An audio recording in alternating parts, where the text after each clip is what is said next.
Welcome to this explainer. Today, we're doing a structured and honestly fascinating visual breakdown of our food supply chain.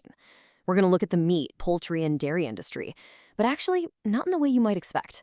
We're going to examine the exact rigorous accounting standards that companies use to track their operations, specifically using the SASB standards. These are the hard metrics that investors look at to really understand how well a company is managing its massive, complex supply chain. So I want you to think about this question for a second.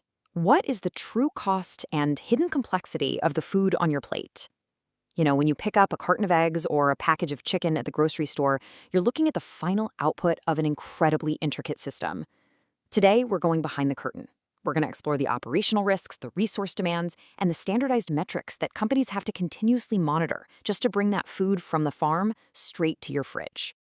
Now, before we really get into the weeds here, I want to set the stage. We aren't looking at moral judgments today. We are looking at cold, hard data. These standards are specifically intended to aid entities in disclosing information about sustainability-related risks, the kinds of risks that directly affect cash flows, access to finance, and cost of capital. We're talking about rigorous financial and sustainability metrics that companies absolutely must track if they want to survive and thrive. Okay, let's dive into this. Here is our roadmap for today. We'll start with 1, the industry at a glance. Move into 2, animal raising and sourcing. Then 3, slaughtering and worker safety. 4, processing and environmental impact. 5, packaging and food safety. And finally, 6, measuring a sustainable future. Section 1, the industry at a glance. The meat, poultry, and dairy markets operate on a truly massive international scale, and they have varying degrees of vertical integration. Large operators often rely on a literal army of contract or independent farmers just to supply the animals. And what that means is they have to manage risks across facilities they don't even directly own. To handle that kind of complexity, these abstract environmental and social issues, things like water management or workforce safety, are brilliantly transformed into precise, quantitative business metrics. Whether it's gigajoules of energy consumed or metric tons of greenhouse gases emitted, this framework forces companies to put a hard number on their operational footprints. To really grasp these metrics, we need to visually break down the key operational activities of the industry.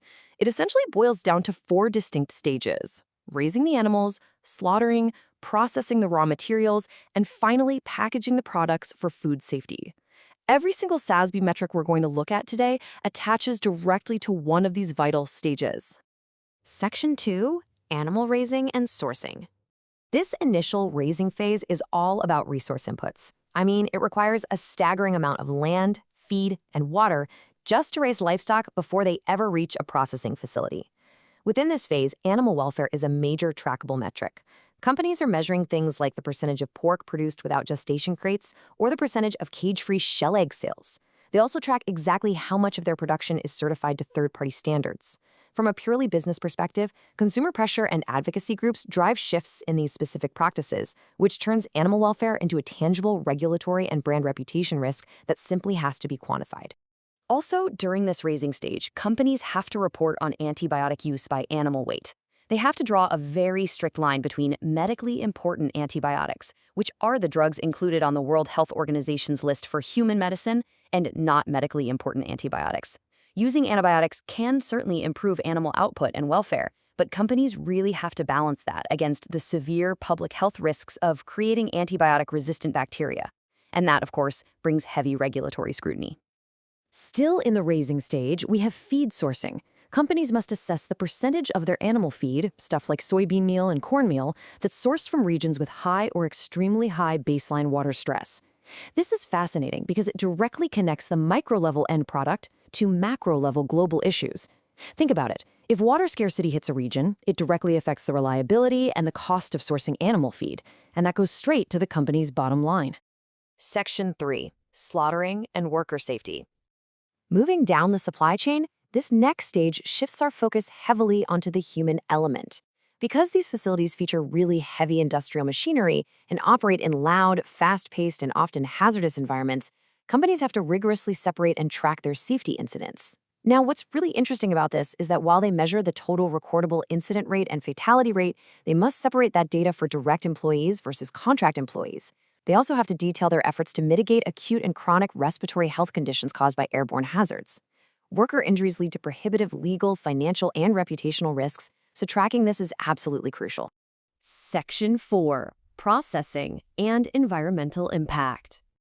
Once slaughtering is complete, we enter the industrial phase, where raw materials are turned into actual consumer products.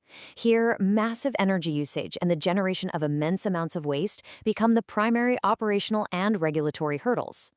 Processing facilities, and actually the livestock themselves, are major sources of Scope 1 emissions. That's defined as the gross global greenhouse gases emitted directly into the atmosphere by the entity.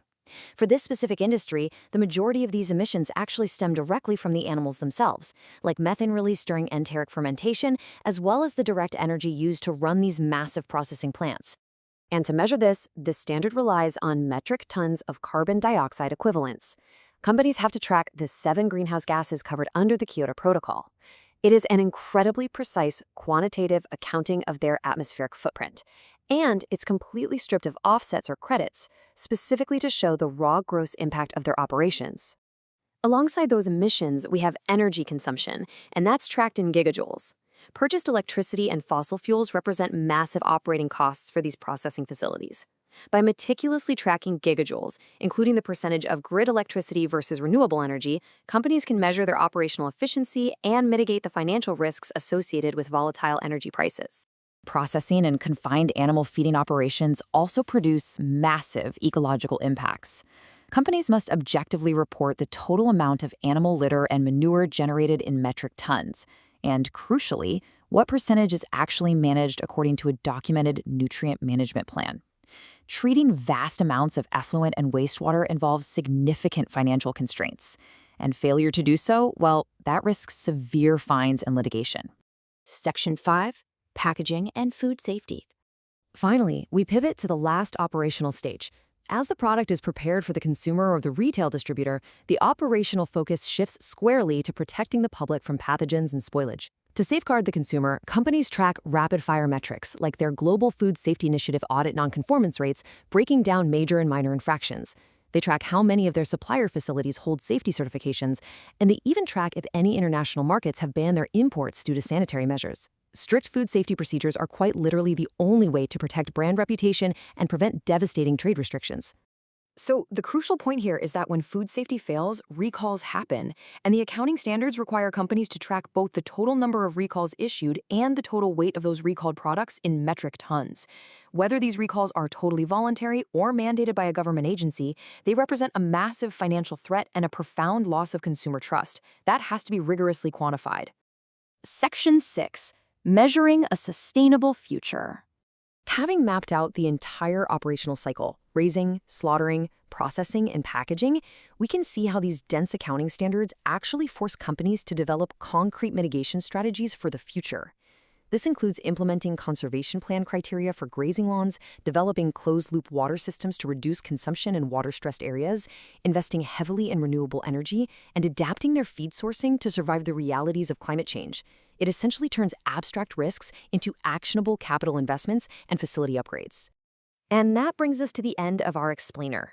I want to leave you with this provocative thought.